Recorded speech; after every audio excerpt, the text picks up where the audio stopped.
नमस्कार, आप देख रहे हैं 9 भारत समाचार। नमस्कार, आप देख रहे हैं नवभारत समाचार। मैं हूं नेहा राठी। आइए देखते हैं आज की बड़ी खबर।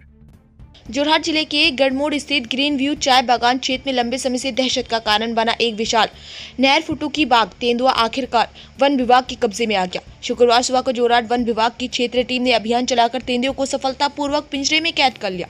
जानकारी के अनुसार चाय बागान और आसपास के इलाकों में पिछले कई दिनों से तेंदुओं की आवाजाही देखी जा रही थी, जिससे श्रमिकों और स्थानीय लोगों में भय का माहौल बना हुआ था।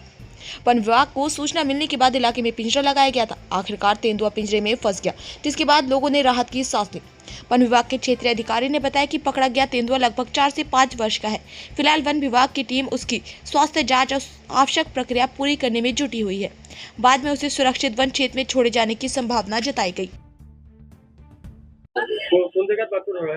বাঘটো গ্ৰীণ ভিউত ধৰা হৈছিলে। আজিৰ পৰা দুমাহমানৰ আগতে তাৰ পৰা আমাক এটা খবৰ দিছিলে এটা বাঘে বিচৰণ কৰি আছে বুলি।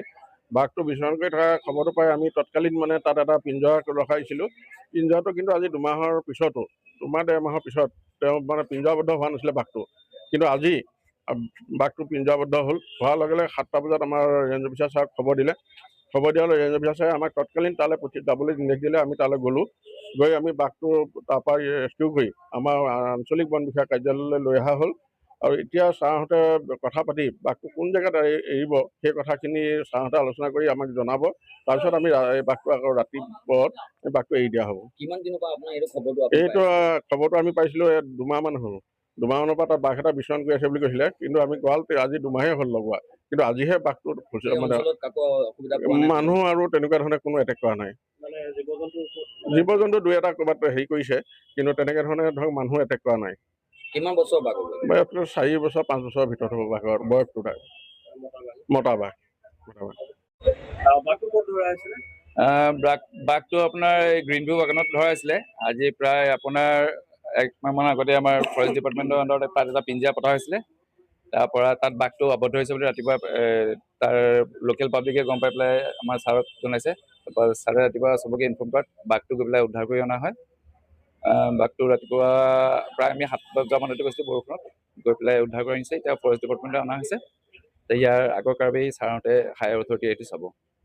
প্ৰথমে আপোনালোকলৈ মই সাংবাদিক সন্থালৈ মই শুভেচ্ছা জ্ঞাপন কৰিছোঁ। আপোনালোকে যে আজি এনেকুৱা গেলা ডাৱৰীয়াও আহি পেলাই আমাৰ পিঞ্জৰাবদ্ধ বাঘটো চাবলৈ আহি যে আপোনালোকেও আহিলে আমাৰ পৰা দুআষাৰ জানিবলৈ, তাৰ বাবে মই শুভেচ্ছা জনাইছোঁ। আৰু বাঘটো মতা আৰু তাৰ বয়স প্ৰায় 4-5 বছৰমান হৈছে। আৰু ইয়াক উন্নত চিকিৎসা কৰাই পেলাই আমি ওপৰৰ হায়াৰ অফিচাৰৰ লগত কথা পাতি আমি ক'ত এৰিব লাগে কি কথা আমি আলোচনা কৰিম এতিয়া। আৰু বিশেষ মোৰ তেনেকৈ ক'বলগীয়া নাই।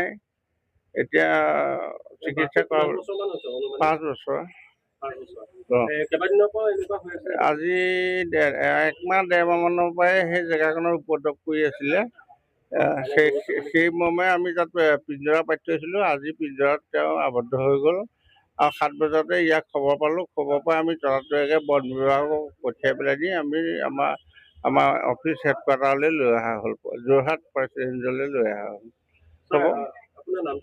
মোৰ নাম গুণেশ্বৰ বৰা।